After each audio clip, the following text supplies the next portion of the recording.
Students say, have you ever thought of what happens or what causes you to raise your hands or what makes you to talk? So, what is the thing behind this? A beautiful physical idea is behind this. Say, whenever we want to raise our hand, we want to talk, a small quantity of charge flows from our brain through the nerves or neurons to our particular organ and it makes it to work. In fact, that flow of charges creates a small current, what we call as impulses. So, nerve impulses. In fact, in that way, a whole lot of mechanisms, what is happening in our body, is controlled by the electrical impulses. That means flow of charges through the nerves or neurons. That's why we can think of our body as a perfect electrical machine which is not created by so much of modernization even today. And it is very sophisticated. By that argument, now we start learning the chapter 3 where we learn the what is electric current and related ideas. Say we start with the chapter electric current. Electric current. Say the second word, current. We say during rainy season, water current is more in the river. In the summer season, we say water current is less in the river. So, what can you think of by the word current by this example? In fact, current means flow. Current means flow. Say in our example, water current is more in rainy season in the rivers. Water current is more means say flow of water is more in rainy season, like that. Therefore, here if you attach a word electric before current, what does it mean? In fact, electric current means flow of charges. First important idea, what we want to learn here is electric current means flow of charges. Flow of charges. And say if you want to measure the current, how much current is passing, how many charges are flowing. So for that we create another concept, what we call as strength of electric current. Strength of electric current or simply electric current. That is, strength of electric current is rate of flow of charge.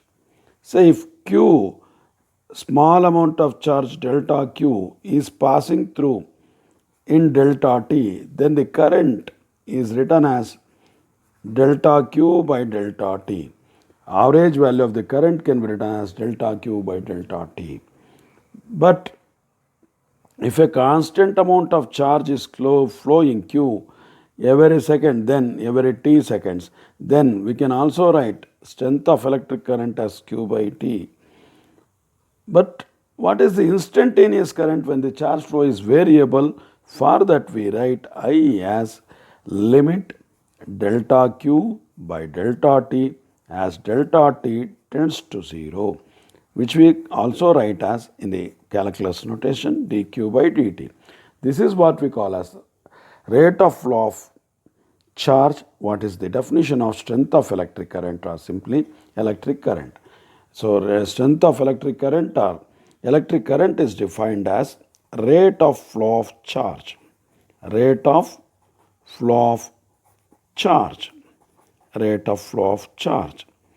And say from these definitions, from these equations, rate of flow of charge unit I is measured in coulomb for Q charge per second. But we don't always say coulomb per second, but we call it as ampere on the name of scientist. So we usually denote it by capital A.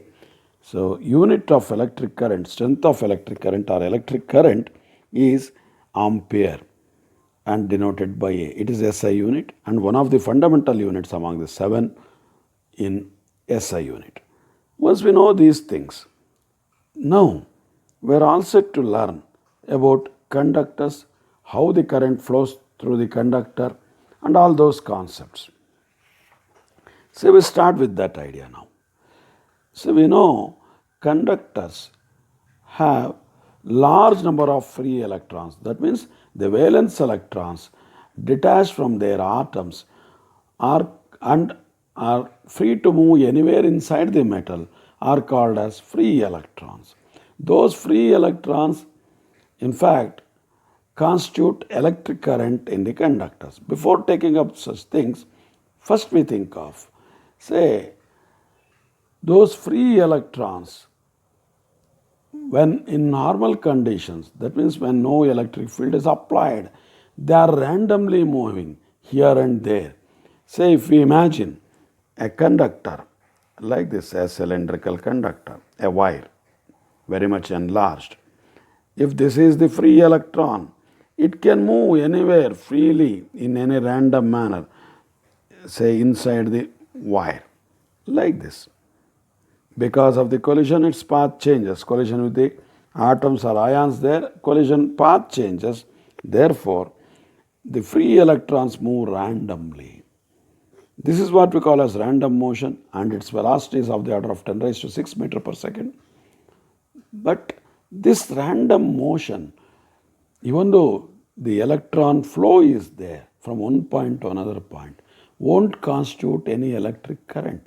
Electron is charged, so definitely this random motion is nothing but charge flow, but it will not constitute any electric current.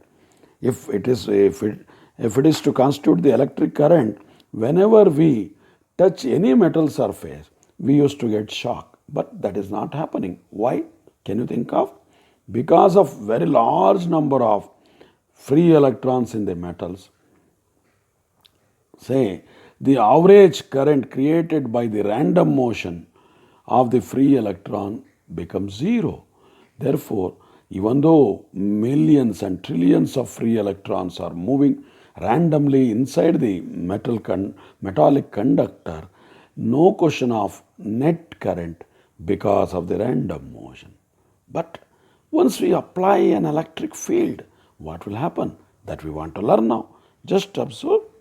Say, I write this same conductor slightly bigger and I make now I apply an electric field in this direction. So this is positive side of the field and this is negative side of the field. We are applying a field there.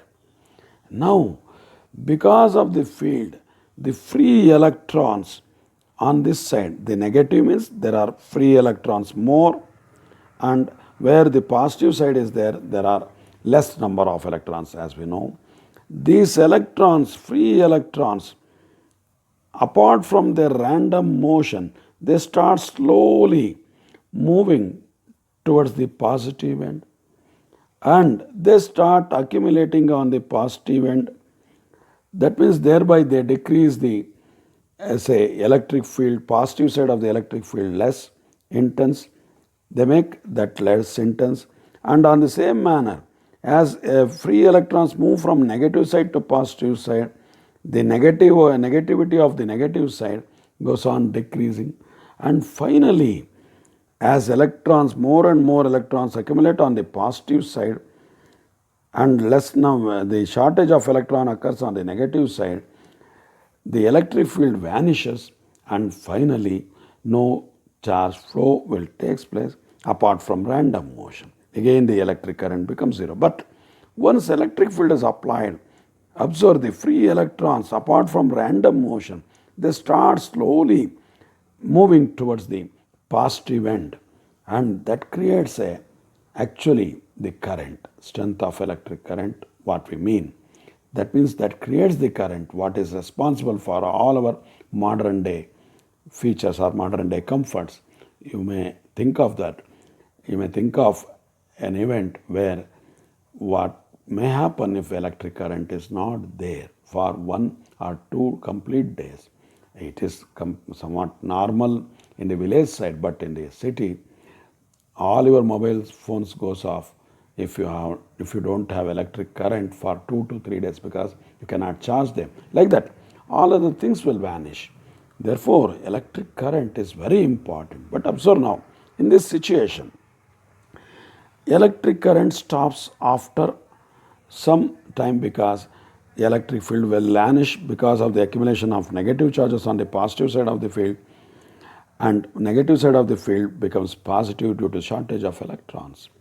So to have a continuous flow of electrons, what we need to do? We have to maintain the electric field always. How to maintain that? For that, we can think of connecting it to a cell or a battery, what you use in your mobile phones or in many ideas, there are many gadgets. So those cells will create electric field continuously by not allowing electrons to accumulate on the positive side or not to create a shortage of electrons on the negative side. Thereby they create the continuous charge flow, thereby they create the continuous electric field, and the continuous current is possible. That we take up little later. But for the time being, here, as we said now, say once we apply the electric field, free electrons, apart from their random motion, they acquire very slow movement in the direction opposite to that of the field. Why opposite? Because electrons move from negative side to positive side, but the field direction is positive to negative. That's why electrons move from negative side to positive side. They create a current.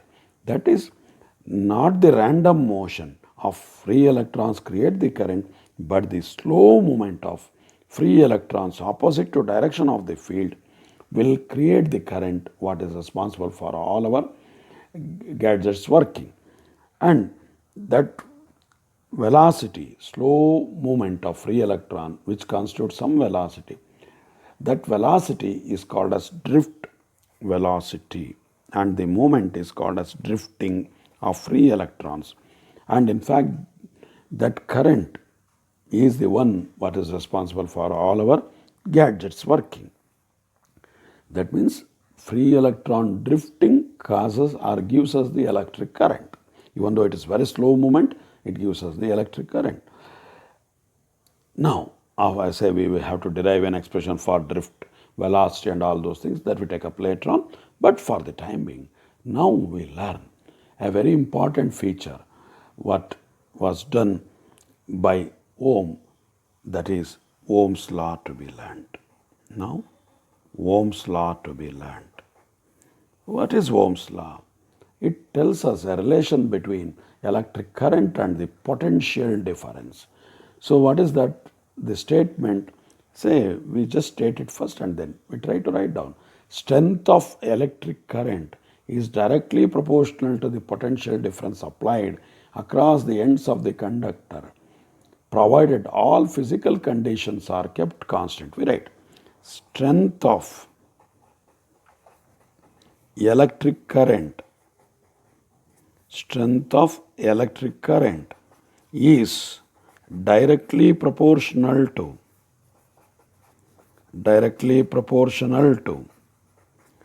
potential difference maintained across the ends of the conductor,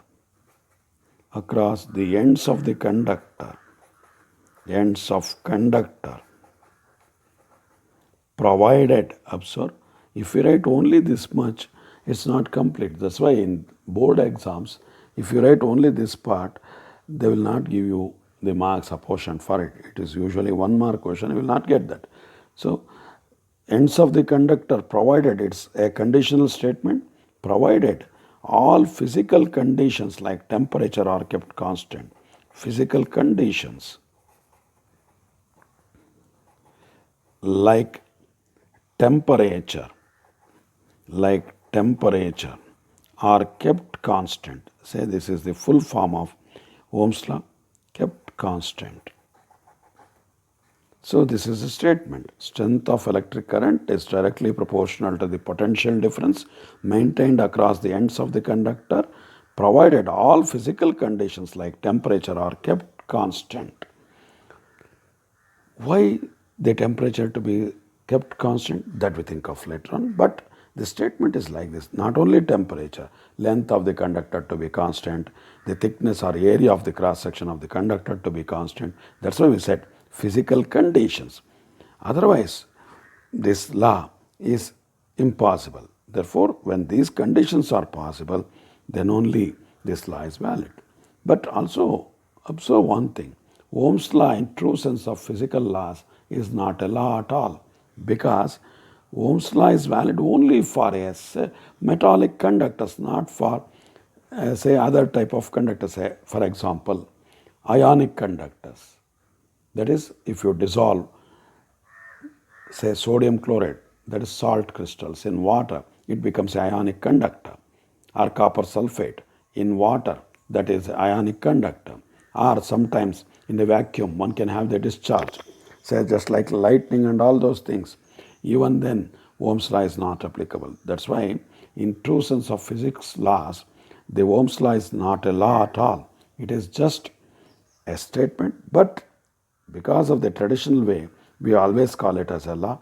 So now we try to generate the mathematics for this Ohm's law, and we learn some definitions now. We write the equation like this: say I, strength of current proportional to potential difference V maintained across the ends of the conductor. If you imagine this as a conductor, and this is V there, and the current flow is I. But if we make it a equation, we have to add a constant. I add it as 1 by R into V, where R is called as electrical resistance. What you learnt in 10th standard, electrical resistance. Electrical resistance. This electrical resistance, now we want to learn to define this. R equals V by I. That means we can define it as electrical resistance of the conductor is numerically equal to the potential difference required to maintain unit current in the conductor. Say if we make I as 1, then R equals V. So from this we generate that definition. Say resistance of a conductor is numerically equal to the potential difference applied across the ends of the conductor, provided across the ends of the conductor to maintain unit current. That is, current should be of value 1. So that is the definition of R. But what is the unit for R? You know, unit for R is Ohm, on the name of the Ohm's law inventor, Ohm. And symbol, as you know, the capital omega in Greek alphabet. Small omega is this one that we use for angular velocity, but for Ohm we make use of the capital omega symbol. Now we define 1 ohm of resistance. R is 1 ohm when it is possible. Can you think of? Say R is 1 ohm possible when V equals 1 volt, I is 1 ampere. Then R equals 1 by 1 equals 1 ohm. So we define 1 ohm now. Electrical resistance of a conductor is said to be 1 ohm when a potential difference of 1 volt is required to create a current of 1 ampere in it. We repeat it. Electrical resistance of a conductor is said to be 1 ohm when a potential difference of 1 volt is required to produce a current of 1 ampere in it. So that is the definition of ohm, 1 ohm, and symbol of ohm is like this. But by using this Ohm's law, we now try to generate, say, how does R, the resistance, depends on the physical conditions. So that we take up in the next session.